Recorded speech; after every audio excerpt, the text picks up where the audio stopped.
Hello everyone, welcome to triple S. I hope आप सब अच्छे से होंगे। आपके सिलेबस के अंदर एक टॉपिक दिया हुआ है, political and physical division of the world. World geography का ये टॉपिक है, जहाँ पर हमने political division of the world और physical division of the world को पढ़ा था। तो political division of the world के अंदर मैंने आपको चीज़ें बताई थी कि वहाँ पे हमें क्या करना है, ओवरऑल जो political map of the world है उसे समझना है, किस कंटिनेंट के अंदर कौन कौन सी कंट्रीज़ हैं, इंपॉर्टेंट कंट्रीज़ के बॉर्डर समझने थे, वो सारी चीज़ें पॉलिटिकल डिवीजन का पार्ट। और फिर उसके बाद फिजिकल डिवीजन की अगर हम बात करें तो अलग अलग कंटिनेंट्स को हमने पढ़ना था।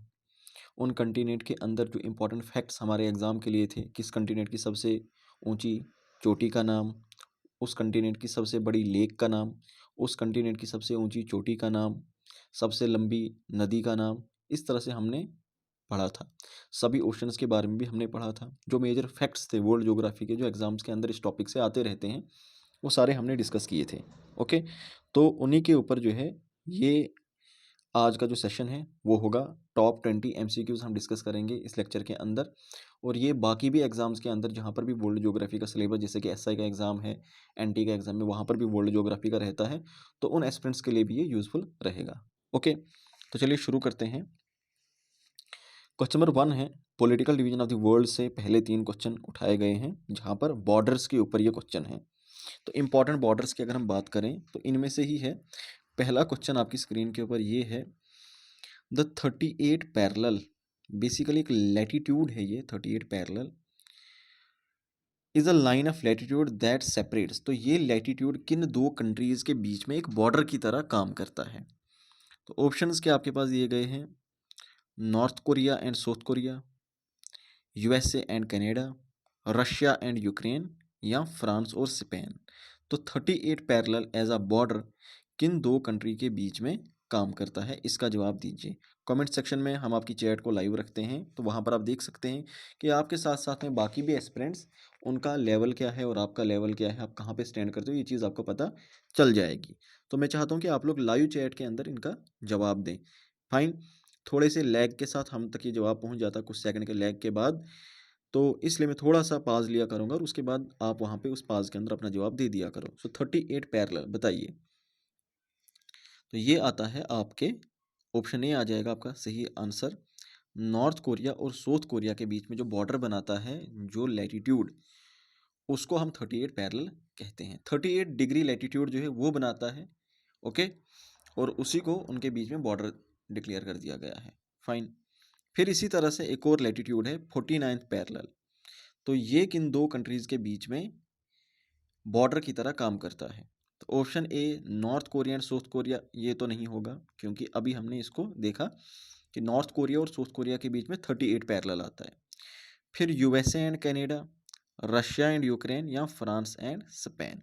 तो इसका सही जवाब क्या होगा, 49 पैरेलल किन दो कंट्रीज के बीच में एज अ बॉर्डर काम करता है। इसका राइट आंसर है क्वेश्चन नंबर 2 का ऑप्शन बी, कनाडा। ठीक है, तो यूएसए और कनाडा के बीच में 49 पैरेलल जो बॉर्डर है, उस बॉर्डर का नाम क्या है, उस बॉर्डर का नाम रखा गया है 49 पैरेलल। ठीक है, तो क्वेश्चन नंबर 2 का राइट आंसर है ऑप्शन बी। फाइन, इसी तरह से ब्लू लाइन न्यूज़ में काफ़ी ज़्यादा रही है, blue line. Blue line is a demarcate line या डिमार्केशन लाइन दैट सेपरेट। तो ब्लू लाइन जो है किन दो कंट्रीज के बीच में है। ऑप्शन है आपके पास Egypt and Libya, Egypt and Israel, Israel and Palestine, या इसराइल एंड लेबनान। तो बताइए ब्लू लाइन किन दो कंट्रीज़ के बीच में एक बॉर्डर है। ओके, जैसे आप देखोगे इंडिया और पाकिस्तान के बीच में रेड क्लिफ है, इंडिया और चाइना के बीच में जॉनसन लाइन है, मैकमोहन लाइन है, एलएसी है, वैसे ही ब्लू लाइन है किन दो कंट्रीज़ के बीच में है। राइट जवाब है ब्लू लाइन किन दो कंट्रीज़ के बीच में आती है, वो है ऑप्शन डी, इसराइल और लेबनान के बीच में जो बॉर्डर है उसको हम ब्लू लाइन कहते हैं। तो इसी तरह से जितने भी इंपॉर्टेंट बॉर्डर्स हैं ये आपको याद होने चाहिए। जैसे मैंने रेड क्लिफ लाइन का आपको कहा, ये इंडिया और पाकिस्तान के बीच में आती है। अच्छा, एक और इंपॉर्टेंट चीज़ मैं बताता हूँ, देखो यहाँ पर मैं सिर्फ क्वेश्चंस नहीं करवाता, क्वेश्चन के अलावा भी जो बाकी इंपॉर्टेंट फैक्ट जो आपके एग्जाम में आने वाले होंगे वो भी करवाता हूँ। लेकिन कुछ बड़े बदतमीज़ किस्म के एस्पिरेंट्स होते हैं, कहते सर आप बड़े स्लो हो, तो आप एक काम किया करो, आप बाद में आया करो, लाइव यहाँ पे मत आया करो, बाद में देखा करो उसको 2x की स्पीड पे फिर देख लिया करो, ठीक है। और कुछ लोग कहते हैं आप यूपीएससी लेवल के करवाते हैं। मैं एक चीज़ बताऊं, अगर आपको ये यूपीएससी लेवल का लग रहा है ना, तो मेरे ख्याल से आपको एग्जाम की तैयारी नहीं कर लेनी चाहिए, घर में बैठो कुछ और करो। ये यूपीएससी लेवल का लग रहा है आपको, यूपीएससी में आपको लगता है ये बॉर्डर्स के नाम पूछते हैं। तो रेड क्लिफ लाइन इंडिया और पाकिस्तान के बीच में है। मैकमोहन लाइन अभी मैंने आपको बताया ये इंडिया और चाइना के बीच में है। मैकमोहन लाइन भी है जो आपके अरुणाचल प्रदेश में है। जॉनसन लाइन भी है और उसके बाद जो है LAC भी है। दुरंद लाइन इंडिया अफगानिस्तान के बीच में भी है, अफगानिस्तान और पाकिस्तान के बीच में भी है। और ये चीज़ याद रखना, दुरंद लाइन का ज़्यादा एरिया पाकिस्तान और अफगानिस्तान के बीच में है। 49 पैरेलल यूएसए और कनाडा के बीच में है। 38 पैरेलल नॉर्थ कोरिया और साउथ कोरिया, ये दिखाई दे रहा है आपको, ठीक है। ये ऊपर आपका नॉर्थ कोरिया, नीचे साउथ कोरिया और इनके बीच में 38 पैरेलल जो लाइन जा रही है 38 पैरेलल है। इसी तरह से आप देखोगे ये ऊपर कनाडा है और कनाडा और नीचे यूनाइटेड स्टेट्स ऑफ अमेरिका, इनके बीच में जो लाइन जा रही है ना, ये है आपकी 49th पैरेलल। फाइन। इसी तरह से आपकी जर्मनी और पोलैंड के बीच में जो बॉर्डर है इसको क्या बोलते हैं, हिंडनबर्ग लाइन इसे कहते हैं। इसी तरह से मैगिनॉट लाइन जो है आपके फ्रांस और जर्मनी के बीच में है, ठीक है। ओडरनेसी लाइन जो है आपके जर्मनी और पोलैंड के बीच में, तो ये याद रख लेना, हिंडरबर्ग लाइन भी और ओडरनेसर लाइन भी जो है ये दोनों जर्मनी और पोलैंड के बीच में ही आती हैं। आई बात समझ। तो ये ब्लू लाइन है, आप यहाँ पर मैप में देख सकते हो, ऊपर लेबनान वाला एरिया है और नीचे इसराइल वाला एरिया है, इनके बीच में ये लेबनान वाला एरिया, ये जो है लेबनान और इसराइल के बीच में जो लाइन दी हुई है ब्लू कलर से ही दी हुई है, यही आपकी ब्लू लाइन कहलाती है, ठीक है। तो बॉर्डर का नाम भी है ब्लू लाइन। फिर चलते आगे बढ़ते हैं, ये रिवर्स के ऊपर यहाँ पर क्वेश्चन है, मैंने सेट बनाए हैं, आपको यहाँ से आइडिया भी लगेगा आपको क्या करना है। जैसे यहाँ पर आपको आइडिया लगा कि इंपॉर्टेंट बॉर्डर से याद रखने हैं, है ना। अब यहाँ से आपको इंपॉर्टेंट रिवर्स रहेंगे याद। Longest river of Asia, Asia की सबसे बड़ी नदी का नाम बताइए। Option A Nile, option B है आपके पास अमेजोन रिवर, ऑप्शन सी है यांगसे और ऑप्शन डी क्या है, मिसिसिपी रिवर। फाइन। तो इसका राइट आंसर क्या आ जाएगा, एशिया के अंदर सबसे लंबी नदी कौन सी है, तो यांगसे रिवर जो है आपकी एशिया की सबसे लंबी नदी है। मुझे आप लोग ये बताओ, यांगसे रिवर जो है ये कौन सी कंट्री के अंदर है, ये एशिया में किस कंट्री के अंदर पाई जाती है, ठीक है। इसी तरह से है ऑस्ट्रेलिया, ये कंटिनेंट वाइज है। देखो आपको क्या करना है, जितने भी कंटिनेंट है ना, हर कंटिनेंट की लॉन्गेस्ट रिवर याद करनी है, हर कंटिनेंट की सबसे ऊंची पीक याद रखनी है, हर कंटिनेंट की सबसे बड़ी लेक याद रखनी है। आई बात समझ।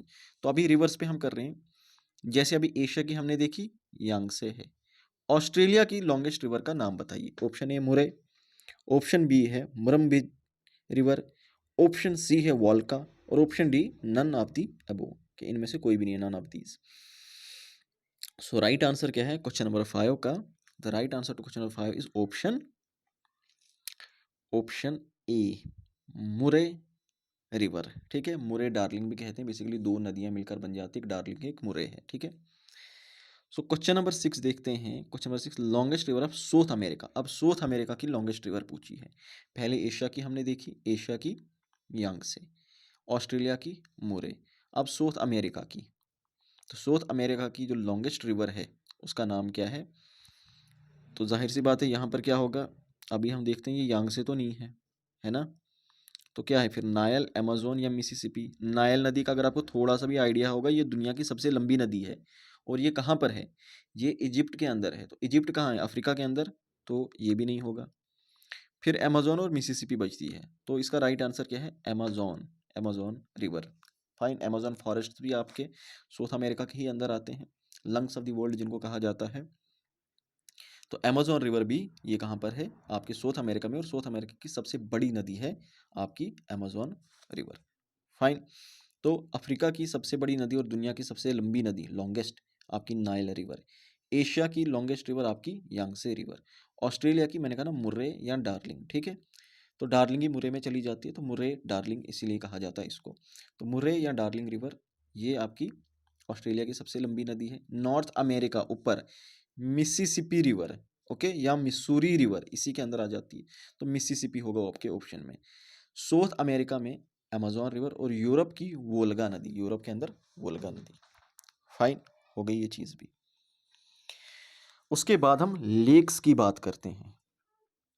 लेक्स में अगर हम देखें क्या बता रहा है, largest fresh water lake in Asia, Asia की सबसे बड़ी फ्रेश वाटर लेक का नाम बताइए क्या है। ऑप्शन ए है लेक बेकाल, ऑप्शन बी है कैस्पियन सी, कैस्पियन सी कोई समंदर नहीं है, ये लेक ही है, जैसे डेड सी है, डेड सी भी एक लेक है। ओके, अराल सी वो भी लेक है, इनको सी बोला है बट ये लेक्स हैं। लेक सुपीरियर और वुलर लेक। तो बताइए, एशिया में पूछा, एशिया की सबसे बड़ी लेक का नाम, लेकिन लेक भी कौन सी, फ्रेश वाटर पूछिए, फ्रेश वाटर लेक का नाम क्या है। तो राइट आंसर क्या है क्वेश्चन नंबर 7 का, ऑप्शन ए लेक बेकाल। तो लेक बेकाल एशिया की सबसे बड़ी फ्रेश वाटर लेक है। अगर आपसे सिर्फ पूछा जाएगा कि लार्जेस्ट लेक, फ्रेश वाटर नहीं, लार्जेस्ट लेक बताइए एशिया की, तो लार्जेस्ट लेक एशिया की कौन सी होगी, कैस्पियन सी होगी। बट कैस्पियन सी आपको मालूम होना चाहिए वो फ्रेश वाटर लेक नहीं है। ठीक है, तो फ्रेश वाटर लेक में लेक बेकाल आपकी सबसे बड़ी लेक है। और मुझे अगर हो सके आपसे लिखा जाए तो मुझे बताना लेक बेकाल कहाँ पर है, इनकी लोकेशन भी आपको मालूम होनी चाहिए कहाँ पर है। Largest lake of north America, अब नॉर्थ अमेरिका की लार्जेस्ट लेक कौन सी है। तो लेक बेकाल तो भी हमने देख लिया, लेक बेकाल तो नहीं है, ये तो कहाँ पर है, आपके एशिया के अंदर है। कैस्पियन सी का भी फैक्ट मैंने आपको बताया, कैस्पियन सी भी एशिया के ही अंदर है और एशिया की सबसे बड़ी लेक है ये। फाइन। और उसके बाद आता है आपकी लेक सुपीरियर या ग्रेट वाटर लेक। तो इसका राइट आंसर क्या होगा क्वेश्चन नंबर 8 का, लेक सुपीरियर। नॉर्थ अमेरिका की सबसे बड़ी लेक का नाम है lake superior, that is option C. फिर उसके बाद largest lake of the world, अब बताओ दुनिया की सबसे बड़ी लेक का नाम क्या है। लेक बेकाल, कैस्पियन सी, लेक सुपीरियर या ग्रेट वाटर लेक। तो क्वेश्चन नंबर 9 और इसका राइट आंसर क्या है, कैस्पियन सी। कैस्पियन सी दुनिया की सबसे बड़ी लेक है, बट ये फ्रेश वाटर नहीं है। आपसे सीधे पूछा जाएगा largest lake of the world, okay, longest river of the world, highest peak of the world. Okay, so ये मेजर फैक्ट्स है, deepest trench of the world. Okay, तो ये मेजर फैक्ट्स हैं, तो कैस्पियन सी आ जाएगा। फाइन। तो एशिया का भी अगर पूछा जाएगा लार्जेस्ट लेक ऑफ एशिया तब भी Caspian sea, largest lake of the world तब भी कैस्पियन सी। ऑलराइट, सो यहाँ पर देखते हैं, अब एशिया की जैसे अभी हमने देखी, एशिया की है कैस्पियन सी साल्ट वाटर, और फ्रेश वाटर में लेक बेकाल। अफ्रीका की अगर पूछा जाएगा लार्जेस्ट लेक बताइए अफ्रीका की, तो लेक विक्टोरिया। यूरोप की अगर पूछते हैं तो यूरोप की सबसे बड़ी लेक कौन सी होगी, लेक लडोगा। नॉर्थ अमेरिका की लेक सुपीरियर, साउथ अमेरिका की लेक टिटिकाका, और ऑस्ट्रेलिया या पूरे ओशनिया रीजन की लेक आयर आ जाएगी। फाइन, हो गया हमारा लेक्स का भी। फिर उसके बाद पीक्स के ऊपर है, हाईएस्ट पीक्स के ऊपर। तो आपको मालूम होना चाहिए दुनिया की सबसे जो ऊंची पीक है वो कौन सी है, वो आपकी माउंट एवरेस्ट है। नंबर 1 पे माउंट एवरेस्ट आती है, नंबर 2 पे K2 आती है, और नंबर 3 पे कंचनजंगा आती है। ओके, दुनिया की मैं बात कर रहा हूँ। ओके, अब यहाँ पर पर्टिकुलरली देखते हैं continent wise. Mount Kosciuszko is highest peak in, बताइए किसकी हाईएस्ट पीक है माउंट कोसियोस्को।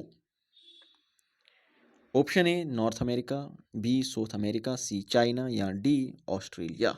तो इसका राइट आंसर क्या होगा क्वेश्चन नंबर 10 का, शाबाश। Question number 10 and right answer to question number 10 is option D, Australia की सबसे ऊंची पीक है ये। ओके, इसी तरह से है माउंट किलिमंजारो, माउंटेन का नाम बता दिया इसने, बता रहा है ये हाईएस्ट पॉइंट है, अफ्रीका की सबसे ऊंची पीक है माउंट किलिमंजारो। ये कहाँ पे लोकेटेड है question number 11, Sudan, Nigeria, Tanzania या फिर कीनिया। सो क्वेश्चन नंबर 11 का राइट आंसर है option C, that is Tanzania.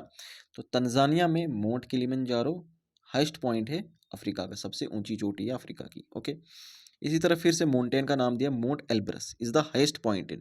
तो एल्ब्रस जो है सबसे ऊंचा पॉइंट है, यानी सबसे ऊंची पीक है किसकी, यूरोप की, अफ्रीका की, नॉर्थ अमेरिका की या फिर एशिया की। तो राइट आंसर क्या है क्वेश्चन नंबर 12 का, ऑप्शन ए, यूरोप की सबसे ऊंची पीक है। तो यहाँ पर दी है, आप देख सकते हैं, रशिया के अंदर जो है पाई जाती है माउंट एल्ब्रस, इसी तरह से एशिया के अंदर दुनिया की जो है वो आपकी एवरेस्ट है, जो नेपाल और चाइना के अंदर ज़्यादा एरिया नेपाल के अंदर आता है, ठीक है ना। कोसिजियो ये अभी हमने देखी, ठीक है, ये ऑस्ट्रेलिया के अंदर पाई जाती है, ऑस्ट्रेलिया की। तंजानिया के अंदर हमने देखी अफ्रीका की सबसे ऊंची पीक माउंट किलिमंजारो है। ओके, एंटार्क्टिका की सबसे ऊंची पीक जो है विंसन मैसिफ, ये है। इसी तरह से साउथ अमेरिका की अगर हम देखें तो एकोनकेगुआ, ये थोड़ी प्रोनाउंस करने में अजीब लगता है, तो एकोनक्वेगुआ ये साउथ अमेरिका की सबसे ऊंची पीक है, जो कहाँ पर है, अर्जेंटीना के अंदर लोकेटेड है। इसी तरह से हम देखते हैं अगर नॉर्थ अमेरिका की बात करें तो साउथ अमेरिका की थी, नॉर्थ अमेरिका की अलास्का के अंदर है, अलास्का के अंदर है दिनाली। ओके, तो वो वहाँ की नॉर्थ अमेरिका की सबसे ऊंची पीक है। तो ये हर कंटिनेंट की जो टॉलेस्ट पीक्स हैं, टॉलेस्ट माउंटेन्स हैं, हाईएस्ट माउंटेन्स हैं, ये आपको मालूम होने चाहिए। हो गई ये चीज़। फिर उसके बाद थोड़ा ओशंस के रिलेटेड पूछा गया है यहाँ पर। डीपेस्ट पॉइंट ऑन अर्थ, दुनिया का सबसे जो डीपेस्ट पॉइंट है ना अर्थ का सबसे गहरा पॉइंट, वो है चैलेंजर डीप, जो कहाँ पर मेरियाना ट्रेंच के अंदर पाया जाता है। यानी कि ये आप देखोगे ये ओशन के अंदर पूरा का पूरा जो ट्रेंच है इसको मेरीना ट्रेंच बोलते हैं, पूरा ओवरऑल ये यहाँ से लेकर यहाँ तक मेरीना ट्रेंच है। लेकिन इसका जो सबसे एंड वाला पॉइंट होगा ना, एंड वाले पॉइंट को चैलेंजर्स डीप बोलते हैं। आई बात समझ, तो एंड वाले पॉइंट को चैलेंजर डीप, ओवरऑल जो पूरा एरिया आ गया वो मेरीना ट्रेंच है। तो बता रहा है कि ये जो है किस ओशन के अंदर लोकेटेड है, Pacific ocean, Atlantic ocean, Indian ocean या आर्टिक ओशन। तो इसका राइट आंसर क्या है, ऑप्शन है पैसिफिक ओशन के अंदर है। ओके, इसी तरह से द ग्रेट बैरियर रीफ, दुनिया का लार्जेस्ट कोरल रीफ सिस्टम या फिर living structure, largest living structure in the world या लार्जेस्ट कोरल रीफ सिस्टम जो है ग्रेट बैरियर रीफ है, ये कहाँ पर लोकेटेड है, Atlantic ocean, Antarctic ocean, Pacific ocean या फिर Arctic ocean. So the right answer question number 14, ये कई बार एग्जाम्स में पूछा जा चुका, ग्रेट बैरियर रीफ, या फिर ऐसे पूछा जाएगा दुनिया का सबसे बड़ा कोरल रीफ सिस्टम कौन सा है, तो ग्रेट बैरियर रीफ उसका नाम है। कहाँ पर है, ऑस्ट्रेलिया के अंदर है, पैसिफिक ओशन के अंदर, ठीक है। फिर उसके बाद क्वेश्चन नंबर 15 है, which of the following river cuts equator 2 times, तो इक्वेटर किन किन कंट्रीज से गुजरता है, ट्रॉपिक ऑफ कैंसर किन किन कंट्रीज से गुजरता है, ट्रॉपिक ऑफ कैप्रिकॉर्न किन किन कंट्रीज से गुजरता है, किन किन नदियों से वो पास होते हैं। तो ये सारी चीज़ें हम डिस्कस कर चुके हैं। तो आई होप आप लोगों ने भी जहाँ से भी पढ़ा होगा, आप लोगों ने पढ़ा ही होगा, जिस भी टीचर से पढ़ा होगा उन्होंने आपको डेफिनेटली पढ़ाई होगी ये चीज़। तो अब आपको मुझे बताना है आपने कैसे पढ़ा है, आप मुझे इन सवालों का जवाब दो। बहुत ही आसान चीज़ है कि इक्वेटर को कौन सी नदी 2 बार काटती है, Mahi river, Limpopo river, Congo river या मिसिसिपी रिवर। क्वेश्चन नंबर 15 का जो राइट आंसर है वो बताइए, शाबाश।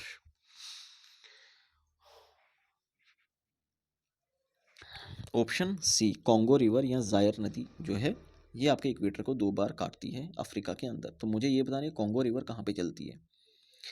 लिम्पोपो रिवर जो है, okay, the Limpopo river crosses, इन ऐसे लिखा, क्रॉसेज विच लैटिट्यूड 2 टाइम्स, ठीक है, यानी कि कौन सा लैटिट्यूड है, लैटिट्यूड ऐसे जाएगा, और लिम्पोपो नदी जो है किस लैटिट्यूड को, ये मानो ये लिम्पोपो नदी है, ये ऐसे एक बार काटा फिर ऐसे दूसरी बार भी काट दिया, तो ये कौन सा लैटिट्यूड है जिसको 2 बार काटा। तो ऑप्शन क्या है आपके पास, क्या इक्वेटर को 2 बार काटती है, ट्रॉपिक ऑफ कैंसर को 2 बार काटती है, ट्रॉपिक ऑफ कैप्रिकॉर्न को 2 बार काटती है, या आर्टिक सर्कल को 2 बार काटती है। तो लिम्पोपो नदी जो है ये आपकी आपके ट्रॉपिक ऑफ कैप्रिकॉर्न को 2 बार काटती है, यानी ये ट्रॉपिक ऑफ कैप्रिकॉर्न है जो लिम्पोपो नदी से 2 बार होके गुजरता है। ओके, माही रिवर की अगर हम बात करें तो माही रिवर जो है ये ट्रॉपिक ऑफ कैंसर को 2 बार काटती है। तो ट्रॉपिक ऑफ कैंसर को जो नदी 2 बार काटेगी, माही रिवर, इक्वेटर को काटने वाली कॉन्गो रिवर, और ट्रॉपिक ऑफ कैप्रिकॉर्न को काटने वाली लिम्पोपो रिवर। फिर बोल रहा equator does not pass through, equator इनमें से किस कंट्री से नहीं गुजरता है, does not pass. Option A Brazil, B Colombia, C Kenya या डी चिली। तो क्वेश्चन नंबर 17 का राइट आंसर क्या है, option D, that is Chile. तो चिली से होकर नहीं गुजरता है। तो आप यहाँ पर मैप में देख सकते हो, जब इक्वेटर चलता है तो सबसे पहले एक्वाडोर, उसके बाद कोलंबिया जो ग्रीन कलर में दिया, और उसके बाद आगे ब्राज़ील, ठीक है, और ब्राज़ील से होते हुए बाकी फिर आगे कंट्रीज़ में बढ़ता है। तो यहाँ पर आप देख सकते हो आपकी जो चिल्ली है वो यहाँ पर कुछ नीचे है, ये यहाँ पे नीचे है आपकी चिल्ली कंट्री, फाइन। तो चिल्ली को टच नहीं करती, तो इसलिए चिल्ली इसका सही जवाब बन जाएगा। ओके, चलिए अब बात करते हैं स्ट्रेट्स। तो important straits of the world ये भी हमने डिस्कस किया था। अब बता रहा है strait of Malacca is located between, तो बताए स्ट्रेट ऑफ मलक्का जो एक बहुत ही इंपॉर्टेंट चोक पॉइंट है ग्लोबल ट्रेड के लिए, तो ये किन दो कंट्रीज के बीच में लोकेटेड है? China and Taiwan, Indonesia and Malaysia, China and Japan, या फिर इंडिया एंड म्यांमार। तो क्वेश्चन नंबर 18 का राइट आंसर है, शाबाश, option B, that is Indonesia and Malaysia. तो इंडोनेशिया और मलेशिया के बीच में स्ट्रेट ऑफ मलक्का आता है। Which strait is use to travel between Atlantic ocean and Mediterranean sea. तो मेडिटेरियन सी से अटलांटिक ओशन में अगर जाना है या अटलांटिक ओशन से मेडिटेरियन सी में जाना है तो कौन से स्ट्रेट का इस्तेमाल होता है? आपके पास ऑप्शन है strait of Gibraltar, Bering strait, strait of Hormuz या फार्मोसा स्ट्रेट। तो राइट आंसर क्या है? राइट आंसर है option A, strait of Gibraltar. ऊपर आपका स्पेन है और नीचे आपका मोरक्को है, यहाँ पर आपका अटलांटिक ओशन है, ये मेडिटेरियन सी है। तो मेडिटेरियन सी से अटलांटिक ओशन में या अटलांटिक ओशन से मेडिटेरियन सी में, ठीक है, ट्रेवल करने के लिए हम लोग स्ट्रेट ऑफ जिब्राल्टर का इस्तेमाल करते हैं। Which among the following is largest gulf. तो इंपॉर्टेंट गल्फ्स भी हम लोग डिस्कस कर चुके हैं दुनिया के। तो यहाँ पर पूछा है लार्जेस्ट गल्फ, दुनिया का सबसे बड़ा गल्फ कौन सा है? Gulf of Mexico, Persian Gulf, Gulf of Khambhat जिसमें आपकी तापी नर्मदा वो अपना पानी गिराती है, या gulf of Oman. A B C D. So the right answer and last question is question number 20 is option A, gulf of Mexico is the largest gulf of the world. So important strait देखो, gulf of Malacca दिखाता हूँ, ये आपका Malaysia है ऊपर, नीचे जो है ये इंडोनेशिया का एरिया है, इंडोनेशिया का आइलैंड है जावा एंड सुमात्रा, और इनके बीच में से यहाँ से जब शिप्स आती हैं तो वो स्ट्रेट ऑफ मलक्का से होकर जाती हैं और फिर इंडियन ओशन में एंटर करती हैं। इसी तरह से ये अटलांटिक ओशन है, ये मेडिटेरियन ओशन है, मेडिटेरियन सी है, हम सॉरी मेडिटेरियन ओशन नहीं है, मेडिटेरियन सी है। तो स्ट्रेट ऑफ जिब्राल्टर यहाँ पर बीच में आता है, तो यहाँ स्ट्रेट ऑफ जिब्राल्टर का इस्तेमाल करते हैं जाने के लिए। ओके, तो इंपॉर्टेंट स्ट्रेट्स की अगर हम बात करें, जैसे मैंने अभी आपको मलक्का स्ट्रेट कहा, मलक्का स्ट्रेट जो है ये अंडमान सी को साउथ चाइना सी के साथ जोड़ता है, ये अंडमान सी है और ये साउथ चाइना सी है, तो इनको जोड़ता है। और ये किनके बीच में आता है? मलेशिया और इंडोनेशिया के बीच में। इसी तरह से जो है सोंडा स्ट्रेट भी आपके जावा सी और इंडियन ओशन को जोड़ता है। पल्क स्ट्रेट आपको मालूम होगा, ये यहाँ पर आपके श्रीलंका और इंडिया के बीच में आता है। युकटान स्ट्रेट जो है गल्फ ऑफ मैक्सिको और कैरेबियन सी को जोड़ता है। ओके, ये याद रख लेना। बाबे मिंदब स्ट्रेट जो है आपके रेड सी और गल्फ ऑफ एडन को जोड़ता है। ओके, और जितने हो सकेंगे ये याद कर लेना आप लोग। इंपॉर्टेंट गल्फ्स की अगर हम बात करें, जैसे पर्शियन गल्फ मैंने आपको बताया ईरान और Saudi Arabia, gulf of Oman, Oman और ईरान को जोड़ता है। गल्फ ऑफ मैक्सिको दुनिया का सबसे बड़ा गल्फ है जो कहाँ पर है? नॉर्थ अमेरिका के अंदर है। इसी तरह से गल्फ ऑफ ईडन भी इंपॉर्टेंट है जो सोमालिया और यमन के बीच में आता है। फाइन, सो ये कुछ कोशिश थी कि आपको वर्ल्ड ज्योग्राफी के जितने हो सके मैं इंपॉर्टेंट यहाँ पर क्वेश्चंस आप लोगों के साथ में डिस्कस कर दूं, एंड आई होप कि इनमें से ही क्वेश्चन आपके एग्जाम में आ जाए और आपको हेल्प हो जाए, क्योंकि ये बहुत ही इंपॉर्टेंट क्वेश्चंस थे। एटलीस्ट ये तो स्किप नहीं करना। और इसके अलावा जो भी मैंने बाकी क्लास में डिस्कस किए, देखो मैं कोई भी फालतू की बात क्लास में करता नहीं हूँ, मैं जो भी बात करता हूँ मतलब की मैं बात करता हूँ। तो ये बात याद रख लेना कि बाकी भी जो चीज़ें मैं बताता हूँ वो आपके बेनिफिट के लिए होती है। तो अब जिनको बेनिफिट उन चीज़ों से उठाना होगा वो उठाएगा। ये फ्री की क्लासेस हैं, फ्री का बेनिफिट मिल रहा है, इतना अच्छा कंटेंट मिल रहा है और सारी इंपॉर्टेंट चीज़ें क्लास के अंदर डिस्कस की जाती हैं। ऑलराइट, सो आई होप आज का लेक्चर जो है आपके लिए बेनिफिशियल होगा, मज़ा आया होगा, और मैं विश करता हूँ कि इसमें से ही कोई सवाल, मुझे लगता है मैं ज़्यादा से ज़्यादा 1 या 2 सवाल इन्हें वर्ल्ड ज्योग्राफी से पूछना है, टॉपिक दिया है तो पूछ ही लेंगे, तो इनमें से ही आपका हो जाए और आप लोगों की वहाँ पर हेल्प हो जाएगी बहुत। फाइन, सो आज के लिए इतना काफ़ी है, मिलते हैं कल की क्लास में। Thank you so much, bye bye and take care.